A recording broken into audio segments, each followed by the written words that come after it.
Summer months, most venture more than 100 miles away from home. And Chuck May with AAA Oklahoma doesn't anticipate this year being any different. They're looking forward to summer. They want to get out there on the road.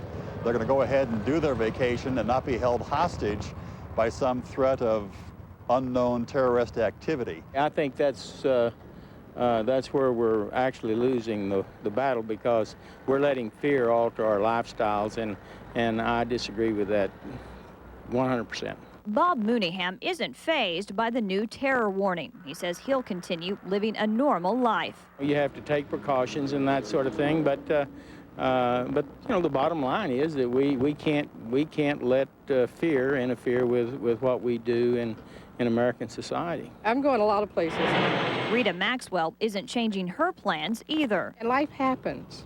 You know, unfortunately, people are out to do bad things and people do bad things. But life happens, and we just can't be paralyzed to every threat that we hear. As far as Oklahoma City being targeted by terrorists, most people we talk to think it's unlikely. The Heartland Flyer, which travels from Oklahoma City to Fort Worth, is the only rail system in Oklahoma to actually carry passengers. My gut reaction is to say, well, you know, they're probably going after numbers, and we don't have the numbers of people traveling by bus or by train that other parts of the country do. So in that respect, we probably are a minor target. But after the Murrah bombing, we know we're not immune. Travelers are encouraged to go on with their lives, just be a little more aware of their surroundings. And this summer, we will most likely see added security on our buses and our trains. Andrew, back to you. As Brooke Osborne in Oklahoma City tonight, thank you. We will have more on the latest terror alert coming up from News Central. A home builder's office and a warehouse are rocked by a series of explosions that happened in Broken Arrow this afternoon. Police say the business owner suffered burns. He was flown by helicopter to the hospital. Orange flames and thick black smoke could be seen for miles.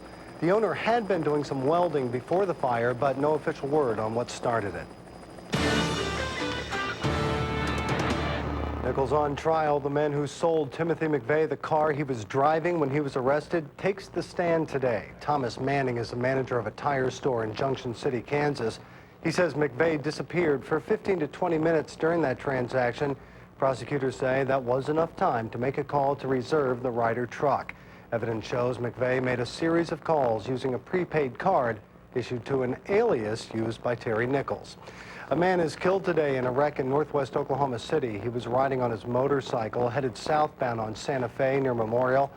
The driver of a car made a left turn in front of him, and the motorcycle slammed into the car. We're still doing our investigation. We're not done on anything yet. The one gentleman was dead at the scene, and nobody else was transported. The driver of the car was shaken up, but no word, though, if that driver will face charges. A car chase with Oklahoma County deputies ends in a head-on collision. It started this afternoon near Northwest 23rd and Prospect. Authorities got a tip that a wanted fugitive could be found there. Once they tried pulling over the car, the driver took off. The chase ended after the driver jumped a median and hit another car head-on. Yeah, really? Because it was real heavy traffic on Martin Luther King all the way up to 23rd. Now, if he came all the way down 23rd, he had to scare some people. Because this time of day is full of traffic. Authorities say the suspect threw a gun and several ounces of rock cocaine out of the car during the chase. No one was seriously hurt in the wreck, though. Well, at least the weather was nice today. Let's see what the weekend looks like. Fox 25 Chief Meteorologist Chuck Bell has details in the first forecast. Well, Andrew, the weekend isn't looking too bad, but I do think we're going to have to worry about scattered showers, maybe even a thunderstorm around Oklahoma tomorrow, especially southwestern Oklahoma. That's where the best rain chances are going to be during the course of the day tomorrow, because that's where we actually have a couple of rain showers and thunderstorms out there right now. In fact, as of right now, so have a flash flood warning in Kiowa County. The western parts of Kiowa County have actually seen decent amounts of rain here over the last couple of hours. So if you live in western Kiowa County, be on the lookout.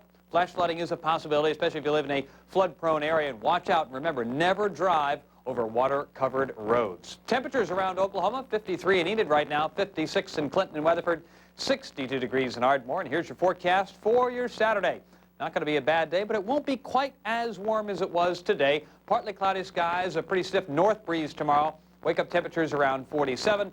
Highs in the metro tomorrow right around 66 degrees. Complete check of the rest of the weekend's forecast is coming up in just a few more minutes. Andrew, back over to you. All right, thank you, Chuck. District Attorney Wes Lane cracks down on bogus check writers. If you're one of the people who did not take care of a bad check you wrote, you're now wanted by police. Fox 25's Phyllis Williams has more on Oklahoma County's hot check pursuit. Hot checks are a big problem in Oklahoma County. The district attorney's office receives about 36,000 bogus check complaints each year. And if you don't make good on a hot check, it could cost you more than the amount you wrote. You may end up spending time behind bars. They come back account closed or insufficient funds, and they wind up here in the bogus check division of the Oklahoma County District Attorney's Office. These files represent a few of the open cases on hot checks. We're going to initiate criminal charges, and we're going to follow up with that, turn it over to our investigation staff so that they can serve these warrants and get with other law enforcement agencies in the area. Investigators and police are already on the trail of those who didn't come to the DA's office to make good on bad checks. Little Caesars is one business that only accepts cash or checks, and they get their share of bogus checks every month. Little Caesars averages 20 bogus checks a day. Even with that amount, they don't plan to pass on the cost to us. The way we go about doing it is we do charge a fee, and that fee reinstates us for our bank fees and a little bit more for, cost for, office employees to be doing this. So, I mean, it pretty much pays for itself almost. There are 40,000 outstanding checks in Oklahoma County totaling $8 million. The district attorney's office wants to stamp those case closed, with the merchants recovering their money. But if not, and you're caught, the penalty could be stiff. If a criminal charge is filed, the penalties can range from up to a $1,000 fine and up to a year in the county jail, or up to I think it's a $5,000 fine and up to 10 years in state prison. There is a list of warrants for those who didn't take care of bogus checks. You can log on to daweslane.com to find out if your name is on that list. There is also a list of the county's 3 most wanted bogus check writers. Phyllis Williams, Fox 25 News. Thank you, Phyllis. Well, if you're a merchant, you can do a few things to cut down on the odds of receiving a bogus check. Always check for ID. Make sure you write down the check writer's driver's license number, date of birth, and a brief description of the person. The DA's office has a 70% recovery rate on bogus checks.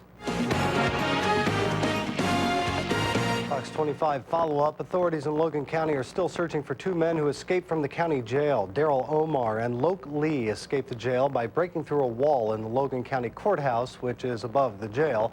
Omar was in jail for charges of shooting with intent to kill. Loke Lee was being held on burglary and drug charges. 3 people are charged in the first case testing the state law against cockfighting. Mary Zarate, Fernando Zarate, and Juan Zarate have each been charged with 1 felony count of possessing game fowl. Game fowl and cockfighting paraphernalia were found on the property, police say. The DA's office says even though it is the first case, they will prosecute it vigorously, but they say how it progresses through the courts is anyone's guess. Coming up on the primetime news at 9, Final Four frenzy. Less than 1 day to go. Are the Cowboys ready? Plus, some good news about Oklahoma's economy. And I'm Jennifer Gladstone. Next from News Central, the smoking hot economy. And can you believe any ad campaign will put them to the truth test tonight?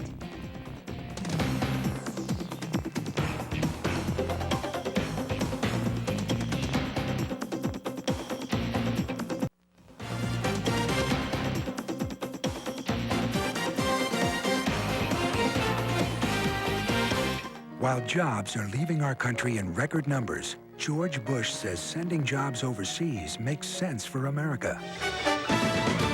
Now Kerry's plan will raise taxes by at least $900 billion his first 100 days. Kerry and the economy, troubling. So who's right? Some say the numbers don't lie. Hi everyone, I'm Jennifer Gladstone. Here's the latest from News Central. It is the biggest job jump in the American economy in 4 years. American businesses added more than 300,000 jobs last month. President Bush was all smiles today as he headed to West Virginia to talk about the job situation. While there, he leaned heavily on how the economy is growing and people are finding work. This is the first time in nearly 2 years manufacturing companies did not cut jobs. Clearly, This month is good news. We've had an increase of 308,000 new jobs created. This is the 7th straight consecutive month of job creation. The unemployment rate has also gone back up, but that is not unusual. When the job market increases, the unemployment rate does the same, simply because there are more people out there in the workforce. President Bush says it's too expensive, but the House passed the highway transit bill today. Supporters say the bill will create jobs and fix our nation's highways, but the White House says the $275 billion price tag will raise the deficit, and he promises a veto. Another thing the White House does not agree with is Senator John Kerry's timing. The Kerry campaign challenged President Bush to a series of debates, but the folks on Pennsylvania Avenue say now is not the time. Kerry says the negative tone of the presidential race has clouded the issues, and he wants to clear them up, but it looks like he'll have to wait a while. How would you feel if your hard-earned tax dollars were paying the salaries of illegal immigrants? There are cases where it's happening. Now, some in Washington are trying to stop it. Washington Bureau Chief John Lieberman has tonight's Truth, Lies, and Red Tape report. There are no shortage of examples. The immigration status of 16,000 members of the military classified as unknown. Illegal immigrants on the payrolls of federal contractors, including one at the Air Force Academy in Colorado. Now there's a move in Washington to expand a pilot employee verification program that would make it mandatory for all federal government contractors to collect certain information about employees and enter it into a national database. What we're saying is if you're a federal contractor and you are contracting with the federal government using taxpayer dollars, let's know the status of the person and be sure that they're the person that they say they are. Technically, it's illegal to hire illegals, but as we've shown, it's happening. Representative Marsha Blackburn says we need to know the status of all contract workers in the name of Homeland Security. This bill is to be certain that the people that are going to have access to sensitive areas, sensitive data, that we know who they are and that we know what their status is. These are some of the usual suspects. They always want to put immigrants and national security and terrorism into the same sentence. And that's what this bill is about. It's about slamming immigrants. Josh Bernstein is with the National Immigration Law Center. He says all this bill would do is expand a program that even a government study has said doesn't work to screen out illegals. In addition, he says, it's an invasion of privacy. What this does is it gives employers access, a huge number of people access to sensitive government data about individuals, Social Security, and INS data about individuals. We should point out this bill would cover all government contractors who have varying ranges of access to security information. For example, guard and watchman security service employees are among the group, but so are custodial workers, laundry people, and barber and beauty shop employees. Your viewers, have to look around them and look at the immigrants that they see around them and ask, are the people that are cleaning their cars and washing their dishes, are they a national security threat? In Washington, I'm John Lieberman, News Central. And this brings us to our question of the day. Do you think American tax dollars should pay the salaries of illegal immigrants who work here? Log on to newscentral.tv and let us know what you think. We'll have the results for you tomorrow night. For more information on this story, log on to our website at newscentral.tv and click on the Truth, Lies, and Red Tape banner. Talk about a hassle. Visiting the U.S. is getting a lot harder, all in the name of Homeland Security. Now, people from 27 countries, including some allies, will have to be fingerprinted and photographed as they enter the country. People traveling within the U.S. without a visa for up to 90 days will have to go through this. Left hand first, press down. Left index finger first, press down in the box until I tell you to release. Press down and hold. Great, it's captured, and then use your right index finger for the same procedure. Put in the center of the box, press down and hold. Excellent. Now just look to the camera for a quick picture. All of the scans are digital, meaning there is no messy ink to deal with. Homeland Security officials say the procedure takes 5 to 10 seconds, but judging from what you just saw, it obviously takes just a little bit longer. Commuters in Spain are still shell-shocked after the Madrid train bombings that killed nearly 200 people. Finding out another attempt was foiled today may not put many at ease. An employee found the bomb in a bag under the rails of a high-speed line between Madrid and Seville. Initial tests show the explosives are the same as what was used a couple of weeks ago in Madrid. Islam clerics don't seem to have a problem with the fact that 4 American civilians are dead, but they are frowning on how they were treated after they were murdered. In northern Iraq, clerics in the town of Fallujah are reminding their followers that Islam forbids the mutilation of corpses. This is the kind of logic that raised yesterday's question of the day. We asked you, do you fear radical Islam is a threat to the civilized world? Very little contest here. 83% of you said yes. Only 17% of you said no.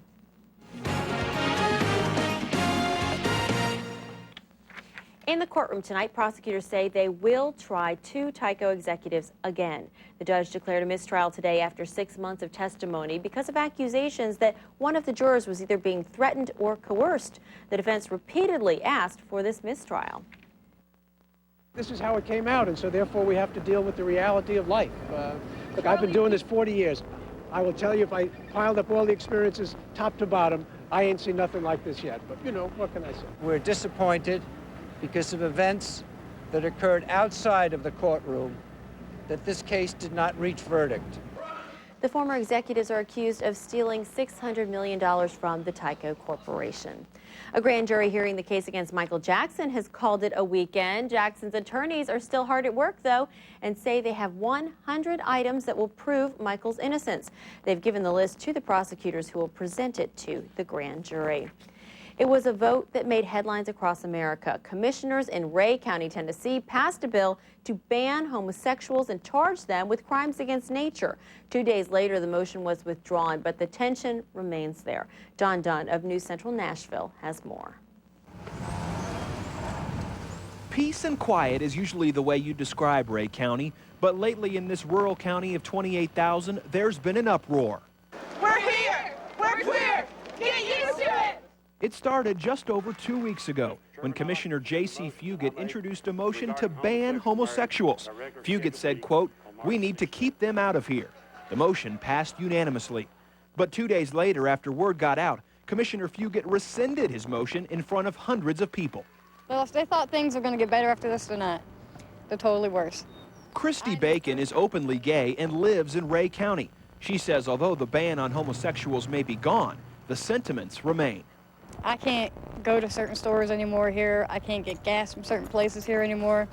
I lost my job. Nothing like we'd ever had before. Commission Chairman Terry Broyle says tonight he wants to clear the air.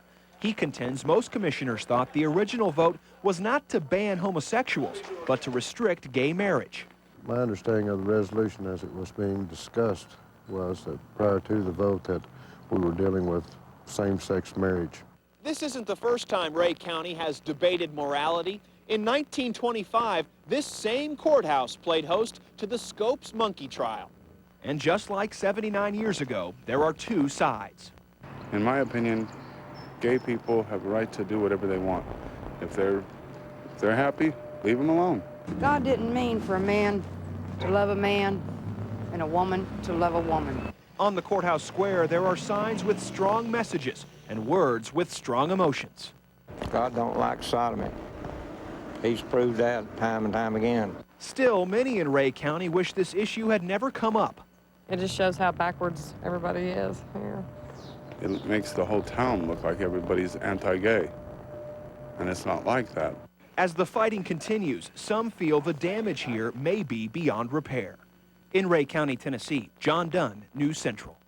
Gay marriage is still in limbo in Massachusetts. In February, the state Supreme Court ruled that barring same-sex marriages was unconstitutional. So starting May 17th, the unions will become legal. But Governor Mitt Romney wants to put the marriages on hold until the constitutional amendment process is finished, and that won't be until 2006. I'm pleased that the citizens are going to have a chance to vote in favor of marriage being defined as a relationship between a man and a woman. Massachusetts Attorney General Tom Riley says he'll fight any move by the governor to delay the court's ruling. Taking a look at other news-making headlines across America tonight, fact or farce? Police in Madison, Wisconsin say university student Audrey Sealer probably lied about being abducted at knife point. The story gained national attention when the 20-year-old disappeared and was found days later 2 miles from home. Officials say they have evidence Sealer planned the disappearance, including a surveillance video of her buying duct tape and rope days before the incident. In Colorado, wildfires continue to rip across the Rocky Mountains. The 6,000-acre blaze has already destroyed one home and forced dozens of people to evacuate. Firefighters worked throughout the night, but say they have only 15% of the fire contained. Many worry this could be a sign of a long and devastating fire season. It's that time of year again. Early Sunday morning or late Saturday night, you need to move your clocks up 1 hour. You might call it a time-honored tradition. Daylight saving time started during World War I under a mandate by President Woodrow Wilson.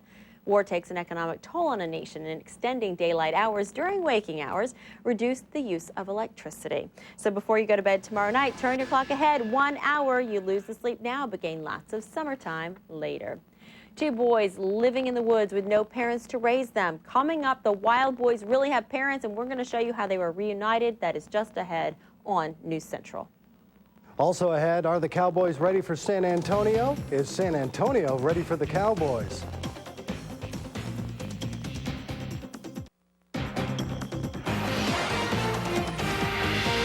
The reward for a serial bank robber has gone up. The FBI thinks the same robber hit banks in Oklahoma City, Tulsa, Sand Springs, and Ardmore. The FBI is offering a reward of $7,000. The Oklahoma Bankers Association is offering $2,000. Anyone with information should call the FBI 290-7770. Well, by this time tomorrow, we will know if the Cowboys are moving on to college basketball's title game or on their way home at the end of a memorable season. But for today, practice for tomorrow's semifinal matchup with Georgia Tech. Fox 25's Mark Ross has the day's events from San Antonio. On the night before their big game against Georgia Tech, the Cowboys looked like they've been here before. Calm, cool, businesslike, and ready to play. Now, what's it going to take to win and get to the championship game? I think we got to put two halves together. We got to come out, set the tone from the start, and just continue the rest of the game. You know, you get this far, we're pretty fortunate to be where we are just because we haven't played 40 minutes of good basketball. So it's really important, I think, for us to be able to be real focused at the beginning of the game and come out and definitely play two good halves. Tomorrow, the Cowboys will be taking on a team very much like themselves. Yeah, they're pretty similar. They got some athletic players. They got some good wing players, some good post players. They got a 7-footer down low, so it's going to be a good matchup for us. Yeah, I mean, they're very athletic, and they're really good at spreading out the floor, and they have some good players that can play, some guys that can play some good one-on-one basketball, so it should be a lot of fun. Yeah, we're very similar, but I believe we match up very well, and I believe we have a good chance of getting a win. Does Oklahoma State seem like an image of you guys, same sort of team? I think so. You know, they're small, they're quick, they play good defense, and they like to bang. The Final Four is a pressure situation. Who better to lead the Pokes than one of basketball's all-time greats? I wouldn't. Coach Sutton has been here before. He's been to the Final Four, so he knows exactly what to do. He's prepared us very well for this, so I think we're ready for it. Which coach in the world would you want on your side going into a game like this? Eddie Sutton, definitely. Coach Sutton, he's great. You know, he's been around, he's been here, and he knows what it takes to win. So I definitely want Coach Sutton in my corner. They're healthy, well-rested, and arrive at the Final Four in full gallop with no intention of slowing down.